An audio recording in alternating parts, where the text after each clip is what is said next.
Question number 1 दिया है, क्या कह रहा है कि नीचे दी गई संख्या श्रेणी को हल करें। क्वेश्चन कह रहा है कि नीचे दी गई संख्या श्रेणी को हल करें। तो दोस्तों आपको खुद से भी वीडियो को रोक कर एक बार जरूर कोशिश करें खुद से कि प्रश्न को सोल्व कर सकते हो या नहीं, ठीक है। तो ये कोशिश जरूर करिएगा। तो यहाँ पर नीचे दी गई संख्या श्रेणी को हल करना है, तो हमें क्या करना है, सबसे पहले इस टाइप को प्रश्न सोल्व करते हैं। तो इस संख्या किस टाइप की बढ़ रही है ये पता करते हैं, ठीक है। तो हम क्या करते हैं, अगर मैं इस 10 से 30 बनाने के लिए क्या करता हूँ, इस 10 को 3 गुना कर देता हूँ, ठीक है। तो मेरे पास क्या हो जाएंगे 30, ठीक है। उसके बाद 30 से 120 बनाने के लिए क्या करूँगा, मैं 30 का 4 गुना कर देता हूँ। तो जब 30 का 4 गुना करूँगा तो 120 हो जाएंगे, ठीक है। 30 चौक 120। अब क्या करेंगे, यहाँ पर अपन ने पहले वाले को साथ 3 गुना किया, फिर 4 गुना, तो आगे करेंगे 5 गुना। अब क्या करेंगे 5 गुना, यानी कि 120 को 5 गुना करते हैं। तो 120 को जब 5 गुना करेंगे तो यहाँ पर कितने हो जाएंगे 600, यानी कि प्रश्नवाचक चिन्ह पर अपने कितना आए 600। और आगे क्या करेंगे 6 गुना कर देंगे, ठीक है। 6 गुना, 600 को 6 गुना करेंगे तो 3600 आना चाहिए। तो 600 को 6 गुना करेंगे तो कितना होंगे 6 6 36 और 00 मतलब 3600, यानी कि जो प्रश्नवाचक चिन्ह दिया था यहाँ पर यहाँ आएंगे 600। ऑप्शन में देखेंगे तो ऑप्शन दूसरे में दिया है ब वाले में, तो ऑप्शन दूसरा अपना सही जवाब होगा दोस्तों। चलिए बढ़ते हैं क्वेश्चन नंबर 2 की ओर। क्वेश्चन नंबर 2 दिया है, निम्नलिखित प्रश्न में दिए गए विकल्पों में से संबंधित अक्षर शब्द संख्या को चुनिए। मतलब प्रश्न कह रहा है कि यहाँ पर मछली का संबंध गलफड़ा है, तो इसी संबंधित में आदमी का पूछा है, तो यही अपन को चुनना है। तो अपने पास ऑप्शन 4 है, इन चारों ऑप्शन में से पता करना है कि कौन सा ऑप्शन सही है। तो हमें क्या करना है, संबंधित अक्षर या शब्दों को चुनना है। तो देखिए जैसे मछली का दिया है गलफड़ा, मतलब ये है कि मछली गलफड़ा से सांस लेती है। तो उसी तरह आपको पता होना चाहिए कि आदमी किससे सांस लेता है। तो कान से तो आदमी सांस नहीं लेता है, आँख से नहीं लेता है, गुर्दे से नहीं लेता है, आदमी लेता है फेफड़ा से। तो ऑप्शन तीसरा वाला यानी कि सही जवाब होगा फेफड़ा, ठीक है। जैसे मछली लेती गलफड़ा से सांस, वैसे ही आदमी उसी संबंध में क्या करता है, यहाँ पर फेफड़ा से सांस लेता है। तो ऑप्शन तीसरा अपना सही जवाब होगा। चलिए बढ़ते हैं क्वेश्चन नंबर 3 की ओर। क्वेश्चन नंबर 3 दिया है, कर्म व्यवस्था का प्रश्न है, इम्पोर्टेंट है दोस्तों, ठीक है। समझने का कोशिश करना। प्रश्न क्या कह रहा है कि ए बी से बड़ा है, ठीक है। एक एक को देखना है, जैसे ए बी से बड़ा है तो हम क्या करेंगे, ये जो ए है, ए क्या है बी से बड़ा है, तो ये तो ए है और ये है बी से बड़ा, तो बी इसके नीचे आ जाएगा छोटा, ठीक है। ये ए बी से बड़ा है। उसके बाद अब पढ़ते अपन ने इतना पढ़ा है कि ए बी से बड़ा है, ये तो दिख रहा है यहाँ पर ए बी से बड़ा है, ठीक है। उसके बाद आगे क्या कहा है कि सी ए से छोटा, सॉरी ई मतलब सी ए से बड़ा है, मतलब सी ए से बड़ा है। तो ये जो सी है ये क्या है, ए से बड़ा है। तो ए से बड़ा क्या है, सी है, तो सी हो जाएगा यहाँ पर, ठीक है। और ये ए से बड़ा है, तो आपको दिख रहा होगा कि अभी जो सी है ए से बड़ा है, तो यहाँ पर सी ए से बड़ा है, ठीक है। ये चित्र बना। उसके बाद आगे और पढ़ेंगे तो आगे कहा है कि सी डी से छोटा है। ये जो सी है ये डी से छोटा है, तो डी हो जाएगा यहाँ पर। अब इसका डायग्राम ये बना। अब डी अपने को दिखा है छोटा, यानी कि डी सी से, ठीक है, सी से, यानी कि सी डी से छोटा है, तो यहाँ पर सी जो डी से छोटा दिख रहा है, ठीक है। उसके बाद आगे और पढ़ेंगे तो आगे कहा है कि ई ए से बड़ा है, ठीक है। ये जो ई है ए से बड़ा है, जबकि डी ई से छोटा है। मतलब ई ए से तो बड़ा है और डी ई से छोटा है, तो ई यहाँ पर होगा, ठीक है, कहाँ पर, यहाँ पर होगा। अब देखिए अब क्या कहा था कि ई ए से बड़ा है, तो वहाँ ई ए से बड़ा है। उसके बाद जबकि डी ई से छोटा है, तो वहाँ डी ई से छोटा है, ये भी दिखा है। तो इस टाइप का बनेगा, ठीक है। कैसा बनेगा? इस टाइप का। अब देखेंगे यहाँ पर इस टाइप का, तो यहाँ पर क्या दिया है कि ई तो क्या हो गया, डी से तो बड़ा हो जाएगा और ए से भी बड़ा ही होगा। ये बना अपना पूरी तरह से डायग्राम। अब प्रश्न का है कि उन सब, ठीक है, उन सब में से सबसे बड़ा कौन है? तो इन सब में से सबसे बड़ा कौन है अपने को दिख रहा है, सब में से बड़ा है ई। और ई ऑप्शन में देखेंगे तो ऑप्शन चौथे में दिया है, यानी कि द वाला सही होगा। ई अपना सबसे बड़ा है। अगर बीच का पूछता तो सी हो जाता और सबसे छोटा पूछता तो बी हो जाता है, ठीक है। लेकिन अपन को पूछा था सबसे बड़ा, तो सबसे बड़ा है ई, ऑप्शन चौथा सही जवाब होगा। दोस्तों आपको वीडियो अच्छा लग रहा है तो एक लाइक ज़रूर करेगा दोस्तों। और आप चैनल पर अगर नए हो तो चैनल को भी ज़रूर सब्सक्राइब करें, ठीक है। क्या करोगे? ज़रूर सब्सक्राइब करोगे आप। चलिए अब क्वेश्चन नंबर अपन चलते हैं 4 की ओर। क्वेश्चन नंबर 4 दिया है, गुल्लू 18 मीटर दक्षिण की ओर चला। क्या कहा है कि गुल्लू 18 मीटर दक्षिण की ओर चला। तो हमें क्या करना है, यहाँ पर दिशा और दूरी का बताना। जैसे यहाँ पर होता है उत्तर और नीचे होता है दक्षिण, और इस टाइप पूर्व और यहाँ पर पश्चिम, ठीक है। और प्रश्न क्या कहा है कि गुल्लू 18 मीटर दक्षिण की ओर चला। तो हम यहाँ से अगर गुल्लू को चलाते हैं दक्षिण की ओर, यानी कि दक्षिण है नीचे अपना, तो नीचे कितना चलेगा? 18। तो ये मैं 18, ठीक है। उसके बाद आगे क्या कहा है, फिर पश्चिम की ओर 25 मीटर चला। यानी कि पश्चिम इस तरफ है, तो ये वापस से किधर होगा? इस तरफ होगा। और यहाँ पर कितना चला? तो 25 मीटर चला है। उसके बाद आगे पढ़ते हैं, तो फिर वहाँ, यानी कि फिर पूर्व की ओर 28 मीटर चला। अब इसकी पूर्व कहाँ पर है? तो इस तरफ है, तो पूर्व की ओर वापस जाएगा। तो यहाँ से ये क्या करेगा? पूर्व की ओर वापस जाएगा। तो ये वापस पूर्व की ओर गया और कितना चला है? 28। तो ये हो गया 28, ठीक है। कितना हो गया? 28। अब प्रश्न क्या कह रहा है, देखिए प्रश्न क्या कहा है कि उसका मुख किस दिशा में है, ठीक है। किसका? देखिए क्या चला था कि गुल्लू 18 मीटर दक्षिण की ओर चला। तो यहाँ से गुल्लू 18 मीटर दक्षिण की ओर। उसके बाद फिर वहाँ पश्चिम की ओर 25 मीटर। तो यहाँ से पश्चिम की ओर कितना चला? 25 मीटर। उसके बाद यहाँ पर आगे कहा है कि फिर पूर्व की ओर 28 मीटर। यहाँ से वापस पूर्व की ओर 28, तो ये हो गया, ठीक है। यहाँ पर हो जाएगा 25, ठीक है। ये कितना? 25 और ये हो गया 28, ठीक है। यहाँ पर अब ये गुल्लू यहाँ पर इस दिशा में जा रहा है। और प्रश्न कहा है कि इस समय उसका मुख किस दिशा की ओर है। तो ये इस तरफ जा रहा है, तो इसका मुख क्या होगा? पूर्व की ओर होगा, ठीक है। और पूर्व ऑप्शन में देखेंगे तो ऑप्शन पहले में दिया है, तो ऑप्शन अ वाला अपना सही जवाब होगा। चलिए बढ़ते हैं क्वेश्चन नंबर 5 की ओर। क्वेश्चन नंबर 5 दिया है, 6 दोस्तों ए बी सी डी और एफ पूर्व की ओर मुख किए एक पंक्ति में बैठे हैं, ठीक है। यानी कि ये सारे के सारे पूर्व की ओर मुंह करके एक पंक्ति में बैठे, जिससे यहाँ पर ये क्या है? ये उत्तर है, इधर दक्षिण, वो यहाँ पर पूर्व और ये पश्चिम है, ठीक है। तो हमें ये क्या है? सारे के सारे इस तरफ मुंह करके बैठे हैं। तो जैसे मैं बनाता हूँ, ये रहा डायग्राम बनाने का, ठीक है। अब 6 दोस्तों थे, 6 लाइन खींचते हैं, 1, ठीक है। ये मैंने 1, उसके बाद यहाँ पर 2 और ये 3, ठीक है। कितनी? 6 बनाना है अपन को।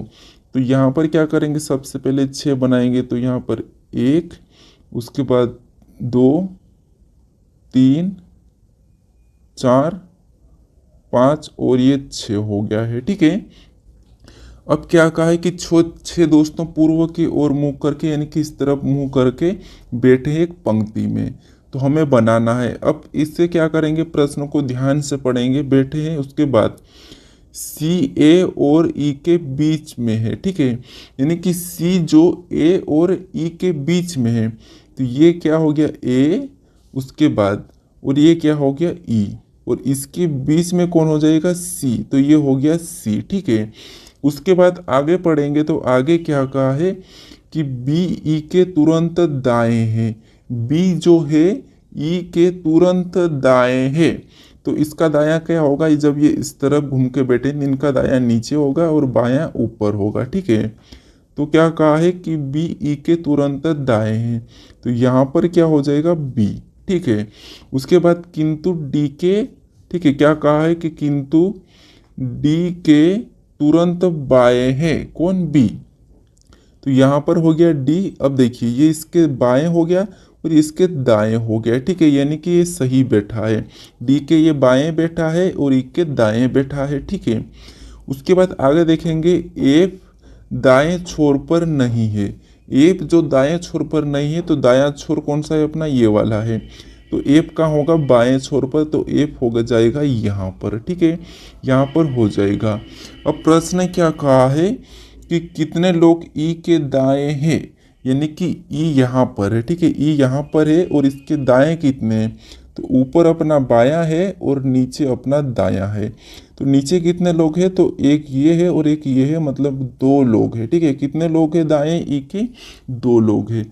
ऑप्शन में देखेंगे तो ऑप्शन में दूसरे में दिया है तो दो लोग क्या है, दाएं हैं, तो ऑप्शन ब वाला सही जवाब होगा। ठीक है, अगर यहाँ पर दाएं छोर का पूछता तो दाएं छोर का हो जाता डी और बाएं छोर का पूछता तो एफ हो जाता है। ठीक है, तो यहाँ पर अपन को पूछा था कि कितने लोग ई के दाएं हैं, तो ई के दाएं दो लोग हैं, तो दो, यानी कि ऑप्शन दो वाला सही होगा। ठीक है, चलिए बढ़ते हैं क्वेश्चन नंबर 6 की ओर। क्वेश्चन नंबर 6 दिया है कि पी क्यू का भाई है, ब्लड रिलेशन का प्रश्न है। ठीक है, रक्त संबंध का है, तो पी क्यू का भाई है, मतलब ये क्या है पी और इसका भाई कौन है, क्यू है। ठीक है, तो पी क्यू का भाई है, तो ये पी किसका भाई है, क्यू का। तो प्लस मैंने इसलिए लगाया हूँ क्योंकि प्लस का एक पहचान है, प्लस का मतलब पुरुष और माइनस का महिला है। ठीक है, तो हमने यहाँ से पढ़ा है कि पी क्यू का भाई है, तो यहाँ पर पी क्यू का भाई है।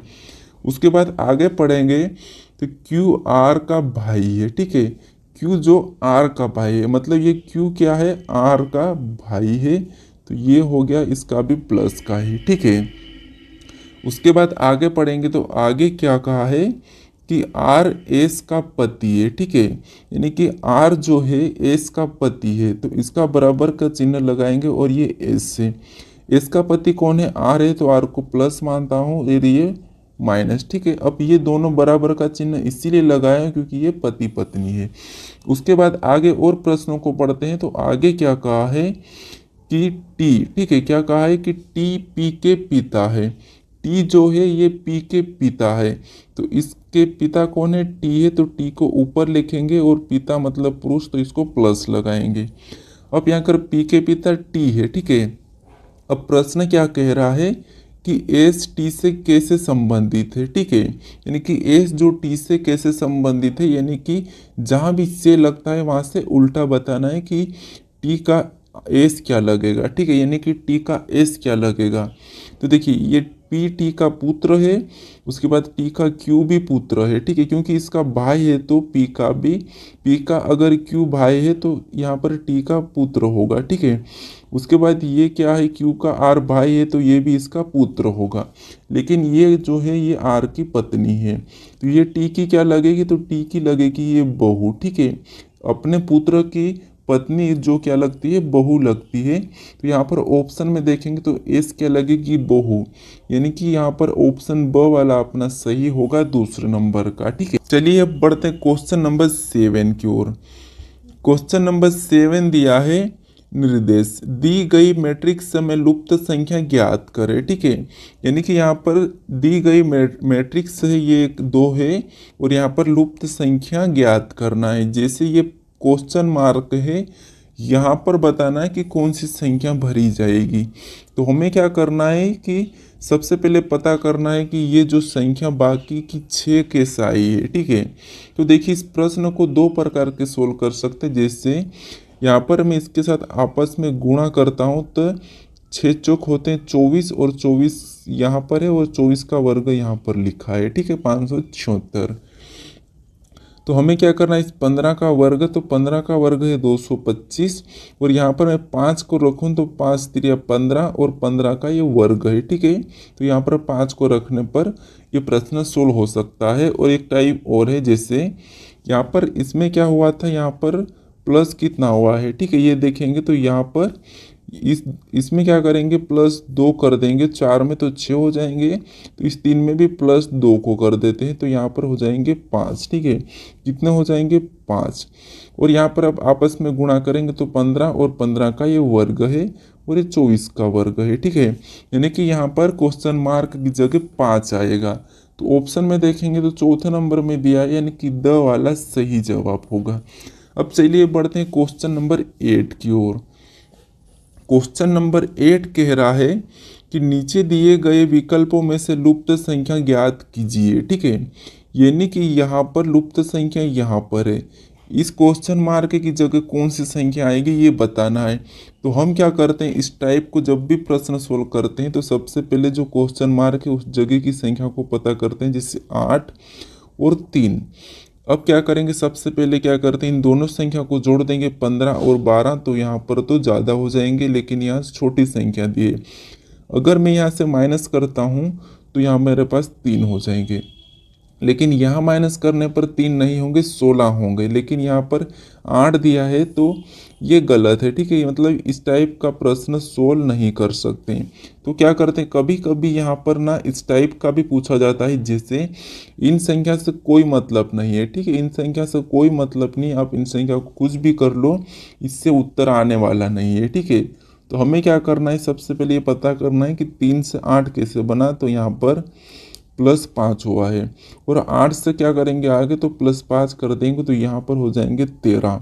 और यहाँ पर क्या आएगा, 13। तो ऑप्शन ब में दिया है, तो दूसरे नंबर का ऑप्शन सही होगा, ठीक है। कभी कभी इस टाइप का भी प्रश्न आता है, और इस टाइप से भी सोल्व करना आता है। अपन इस प्रश्न को इस टाइप से इनके साथ कुछ भी ऐसा करते हैं कि यहाँ पर ये संख्या लाने की कोशिश करते हैं, लेकिन यहाँ से नहीं आती हो तो इस तरफ से भी सोल्व कर सकते हो, ठीक है। तो आप केवल तरीका याद करना है, ठीक है। चलिए बढ़ते हैं क्वेश्चन नंबर 9 की ओर। क्वेश्चन नंबर 9 कह रहा है निम्न, ठीक है, निम्न दी गई 5 आकृतियों में से उस आकृतियों को चुनिए जो इन 3 वर्गों के बीच संबंध को दर्शाता है। 3 वर्ग दिया है, ईंट दिया है, घर दिया है और पुल दिया है। तो इनका वेन डायग्राम बनाना है। तो क्या करेंगे अपन, सबसे पहले इनका संबंध तो सेम है कि ईंट और घर और पुल, मतलब इन ईंट से क्या बनता है, घर बनता है, पुल दोनों ही बनते हैं, ठीक है। तो इनका संबंध तो है, मतलब डायग्राम क्या बनेगा, संबंध का ही बनेगा, ठीक है। तो जैसे मैं इसका डायग्राम बनाता हूँ, जैसे ये क्या हो गया, ये अपने पास हो गया ईंट, ठीक है, क्या हो गया ईंट, ईंट को थोड़ा सा मैं बड़ा बनाता हूँ, ये अपने पास हो गया ईंट, ये ईंट का डायग्राम है। उसके बाद दूसरा देखेंगे तो यहाँ पर अब घर है। अब ये बताइए, सोचिए कि ईंट से घर बनता है ये मानते हैं, लेकिन पूरा घर ईंट से नहीं बनता है, ठीक है।